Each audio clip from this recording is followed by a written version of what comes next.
యాదాద్రి భువనగిరి జిల్లా చౌటుపల్లి ఎమ్మెల్యే కోమటిరెడ్డి రాజగోపాల్ రెడ్డి పర్యటించారు. చినకొండూరు, లింగోజీగూడెం గ్రామాల్లో సీఎస్ఆర్ నిధులతో పలు అభివృద్ధి పనులకు ఆయన శంకుస్థాపన చేశారు. సుమారు 2 కోట్ల రూపాయల వ్యయంతో చినకొండూరు, పిల్లాయిపల్లి కాల్వ నుంచి చౌటుపల్లి మున్సిపాలిటీ పరిధిలోని కుంటలకు మూసీ నీరు మళ్లించే పైప్లైన్ పనులకు ఆయన శంకుస్థాపన చేశారు. అలాగే లింగోజీగూడెంలో బీటీ, సీసీ రోడ్లు, అండర్ డ్రైనేజీ నిర్మాణాలను కూడా శంకుస్థాపన చేశారు.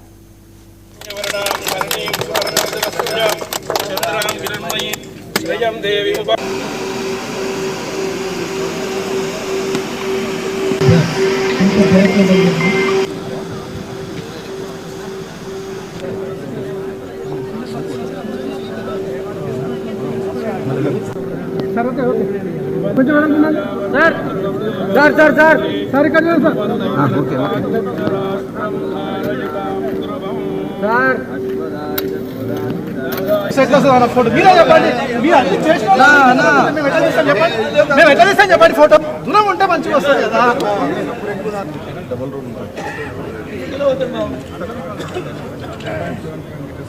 అయిపోయినా